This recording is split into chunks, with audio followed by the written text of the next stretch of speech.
Hi, my name's Dave Irving, and I'm with Youth with a Mission in Porto Velho, Rondônia, Brazil. And we work with several of the Amazonian tribal groups. Now, what I'd like to share is a true story that happened with one of the Jarawada Indian men, and his name was Kara. We started our work with the Jarawada in 1987. I was there as a single guy. And I remember my very first night in the village, the missionaries who preceded us told the story of the village shaman, who is Kara. And they said that, you know, we want to alert you, he may go out and speak and sing with the demons, just to let you know what might happen. But we prayed for his salvation that night back in 1988.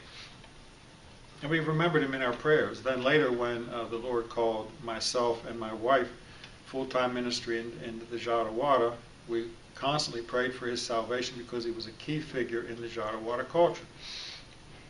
We started out with services in our house. There were no Jarawada Christians at that time, but we thought we should sing songs to Jesus, even if they were at that time only in Portuguese, because we had nothing translated into Jarawada, either in music or from the Bible. So what happened? He knew that there was a different spirit in what we were sharing about and singing about. He never even came into our house.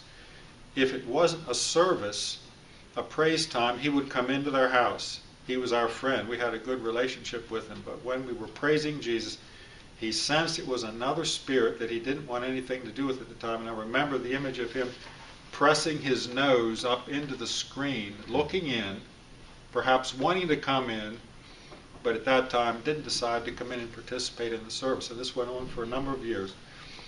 And then all of a sudden, as he got older and he began to get sick, we found out later he was with cancer.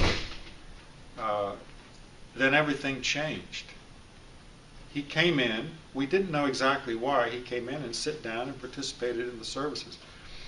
He wanted my wife, who plays the guitar, to sing loud, enthusiastic praise songs about Jesus. As the cancer began to take over his throat and neck region, we took him to Porto Velho. Doctor said, I'll give him maybe a couple of months of life. We fasted and prayed for his salvation and for his life. We still didn't know the change, the spiritual change, what it calls the spiritual change in his life, because now he was really interested in Jesus. And so I remember periodically, 2 or 3 times a week in the afternoon, after I'd taken my shower in the stream, he had bathed into the stream, we'd come back up. He was by now smelling bad because of the advanced state of the cancer. But I sit beside him in his house on his front porch, and I read Bible stories to him, told him Bible stories. And we covered, in a period of months, we covered most of the Old Testament and a large part of the New Testament in story form for him. And he was beginning to soak it in, understanding better. Finally, on a very overcast, rainy April morning, one of the other Jarawadas, who was already a Christian at the time, said, I believe now is the day we should give Kara, the old shaman, the opportunity for him to follow Jesus. And I said, listen, you're going to lead this thing. I'm going to be right there with you.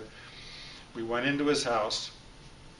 3 Jarawada shared. Even his son, who wasn't a Christian, said, Dad, I think you ought to give your life to Jesus. It's going to be a good thing. He wasn't even a Christian. I spoke to him, encouraging him, and one of the Jarawada Christians led him in a sinner's prayer. He gave his heart to Jesus. But we still didn't know the whole story.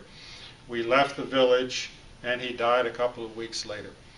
Several months later, we come back to the village, and we wanted to know all the details of everything that had transpired, and they told us 2 incredible things. As he was dying the very last week of his life, because he had been a shaman all of his adult life, another shaman from another village came and said, Kara, when you die, you're going to walk on the Spirit's path, the path of our ancestors, all of whom were shamans. And he said, no. He said, when I die, I'm going to walk on Jesus' path. Years after this, we found out the whole story, what had happened in his life. That he had been in the jungle by himself. He had been hunting or fishing. This was even before he got sick. And all of a sudden, two angels appeared to him.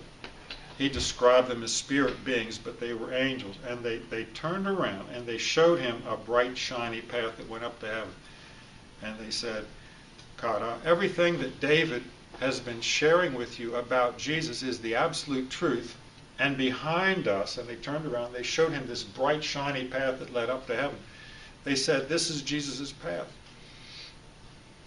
That's when he came back and began to be interested in the things of the Lord. And so the Lord, using, oral storytelling techniques, using visions, he's now in heaven with Jesus. That's awesome, Dave. Thank you.